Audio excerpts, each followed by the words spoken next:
Hello students, this is Jyoti Singh, Assistant Professor Botany, SPC Government College Ajmer.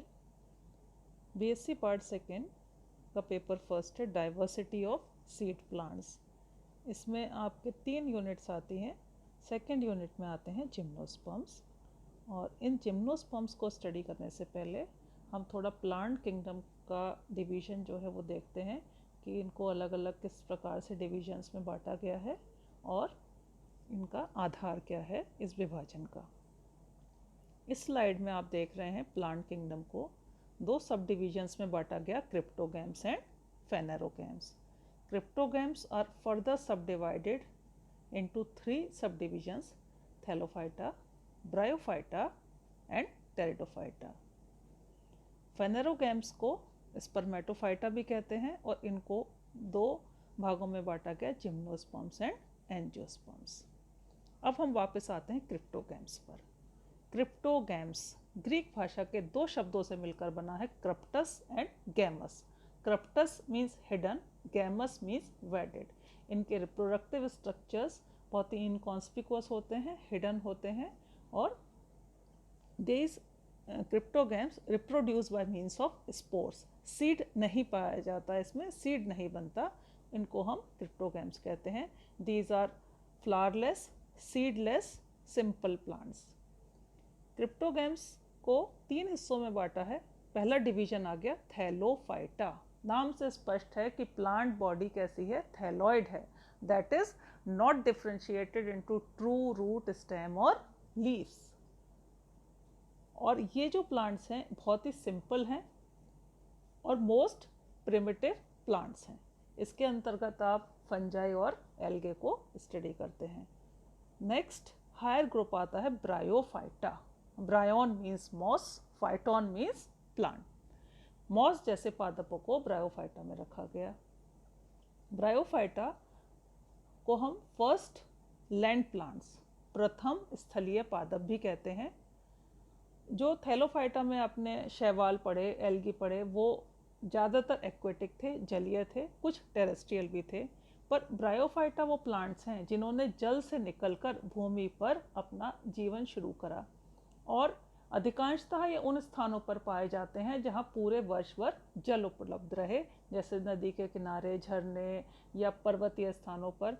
तो इसलिए हम इनको एक नाम और दिया, amphibians of the plant kingdom, पादप जगत के उभयचर, कि जल और जमीन दोनों स्थानों पर ये अपना जीवन यापन कर सकते हैं। और एक बहुत इंपॉर्टेंट फीचर है कि water is essentially required for fertilisation.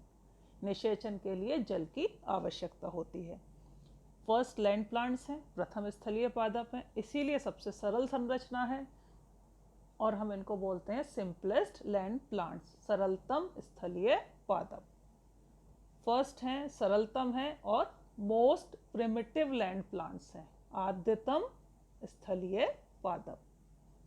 एक कैरेक्टरिस्टिक फीचर है कि ब्रायोफाइटा में सबसे पहले एम्ब्रियो बनने की शुरुआत हुई, इसलिए हम इनको बोलते हैं फर्स्ट एम्ब्रियोफिटिक प्लांट्स, प्रथम भ्रूणीय पादप।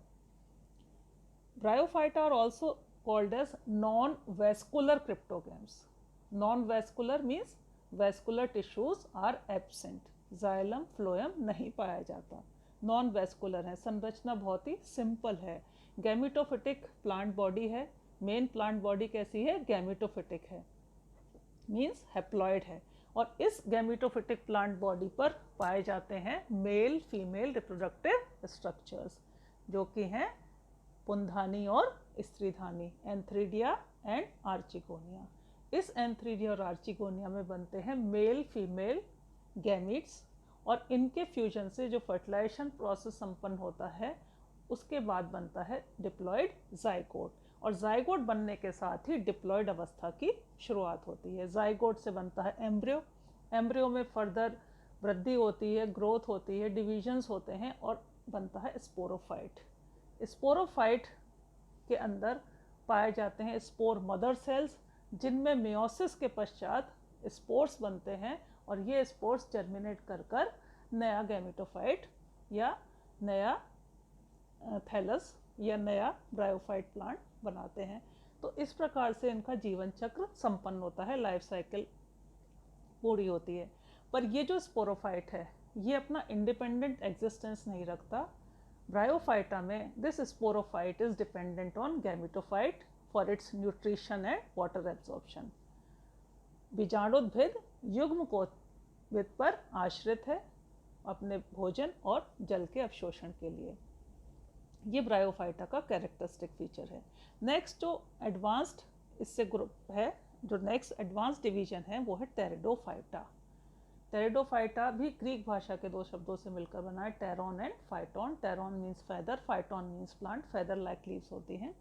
और these are vascular cryptogams. Advanced हैं थोड़े, वेस्कुलर टिश्यूज डेवलप हो गए, जाइलम पाया जाता है, फ्लोएम पाया जाता है। और एक बहुत ही रिमार्केबल कैरेक्टरिस्टिक जो डिफरेंस है ब्रायोफाइटा और टेरिडोफाइटा में वो ये है कि टेरिडोफाइटा में main plant body is sporophytic, that is diploid. ठीक है, मेन प्लांट बॉडी डिप्लॉयड है, स्पोरोफिटिक है, जड़ तना पत्ती में विभेदित है।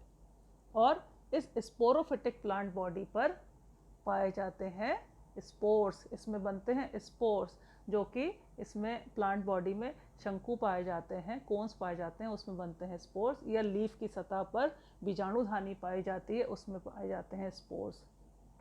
और ये स्पोर्स बनाते हैं जर्मिनेट करके गैमेटोफाइट, और इस गैमेटोफाइट पर फिर मेल फीमेल रिप्रोडक्टिव स्ट्रक्चर्स होते हैं, एंथ्रीडी आर्चिगोनिया, और फिर फर्टिलाइजेशन होता है, और फिर जाइगोट बन रहा है, फिर एम्ब्रियो बन रहा है, और फिर बाद में आपका ये स्पोरोफाइट बनता है। तो ब्रायोफाइटा से बिल्कुल रिवर्स इसका लाइफ साइकिल होता है। और ये सब आप लास्ट ईयर पढ़ चुके हैं, लाइकोपोडियम, सिलेचिनेला, मार्सिलिया, इक्विसीटम, टेरेस, ये सब आपने लास्ट ईयर बीएससी पार्ट 1 में पढ़ लिया है। प्लांट किंगडम का जो सेकंड सब डिवीजन है वो है phanerogams. Phanero means visible, gamos means wedded. इनके रिप्रोडक्टिव स्ट्रक्चर्स विजिबल होते हैं और ये स्पर्मेटोफाइटा भी कहलाते हैं। Sperma means seed and phyton means plants. तो स्पर्मेटोफाइटा सीड बियरिंग प्लांट्स हैं और इनके अंतर्गत आते हैं gymnosperms and angiosperms. Gymnosperms, gymnos means naked, sperma means seed, यानी कि naked seeded plants are called gymnosperms. यहाँ पर भी मेन प्लांट बॉडी स्पोरोफिटिक है, कोन्स पाए जाते हैं और सीड्स बनने की शुरुआत हो गई। सीड्स बनने की शुरुआत एक्चुअली टेरिडोफाइटा से होने लगी थी। टेरिडोफाइटा में हेट्रोस्पोरी शुरू हो गई थी, सिलेजनेला में सीड हैबिट शुरू हुई थी, पर एक्चुअली जो सीड्स बनने शुरू हुए वो जिम्नोस्पर्म्स में पाए जाते हैं, naked seeds bearing plants, Spermatophyta, gymnosperms and angiosperms. Gymnosperms में आप साइकस, स्पाइनस, एफेट्रा इनका डिटेल स्टडी करेंगे। और सबसे जो एडवांस्ड ग्रुप है प्लांट्स का वो है एंजियोस्पर्म्स। इसमें ओव्यूल्स कैसे हैं, एनक्लोज्ड हैं ओवरी वॉल में, और फ्रूट फॉर्मेशन होता है, और सबसे ज़्यादा एडवांस्ड हैं। अपने चारों ओर जो आप ये ट्रीज़, हर्ब्स, श्रब्स, जितने भी वेजिटेबल्स हैं, फ्रूट्स हैं, and these are all angiospermic plants. इस डायग्राम में, इस चित्र में बहुत सारे फंजाई नज़र आ रहे हैं जो कि पैरासिटिक हैं, और साथ ही साथ ये सैप्रोफिटिक होते हैं, मृतोपजीवी होते हैं, अपना भोजन स्वयं नहीं बनाते। और इस प्रकार से ये आप चित्र में अनेक प्रकार के फंजाई देख पा रहे हैं। इस चित्र में जल की सतह पर पूरा आप ये ग्रीन कलर का जो लेयर देख रहे हैं, इसमें बहुत सारे जलीय शैवाल मौजूद हैं। ये एक्वेटिक एल्गी हैं इसमें बहुत सारे। ये डायग्राम आप समझ ही चुके होंगे, ब्रायोफाइटा का है। थैलस प्लांट बॉडी है, इसका डॉर्सी वेंट्रल सरफेस है, ऊपर का डॉर्सल, नीचे का वेंट्रल। वेंट्रल सरफेस से राइजोइड्स निकले रहते हैं जो कि इसको आधार से संलग्न रखने का काम करते हैं और जल का अवशोषण करते हैं। ऊपरी सतह आपको पूरी चिकनी दिख रही है, और ये इसमें डाइकोटोमस ब्रांचिंग होती है। ये टेरिडोफाइटा का मेगाफिलस फर्न्स हैं। इसकी लीव्स में ही बीजाणुधानी होती है, उनमें बीजाणु भरे होते हैं। टेरिडोफाइट्स दो प्रकार के होते हैं, माइक्रोफिलस एंड मेगाफिलस। इसमें माइक्रोफिलस में आप लाइकोपोडियम, सिलेजिनेला पढ़ चुके हैं, और मेगाफिलस में आपको ये फर्न्स दिख रहा है चित्र में। ऑर्नामेंटल प्लांट के फॉर्म में हम इनको गार्डन्स में ग्रो करते हैं। ये साइकस का चित्र है, इसका आप स्टेम का पूरा एक ट्रंक देख रहे हैं और ऊपर एक क्राउन ऑफ लीव्स है। ये एक एंजियोस्पर्मिक फ्लावर का सेक्शन है। ये सबसे एडवांस्ड ग्रुप हैं, इनको हम आगे स्टडी करेंगे। आपके जिम्नोस्पर्म्स में आपको साइकस, पाइनस, एफेड्रा का डिटेल स्टडी करना है। इससे पहले हम अपने नेक्स्ट लेक्चर में जिम्नोस्पर्म्स का जनरल कैरेक्टर्स का अध्ययन करेंगे। Thank you.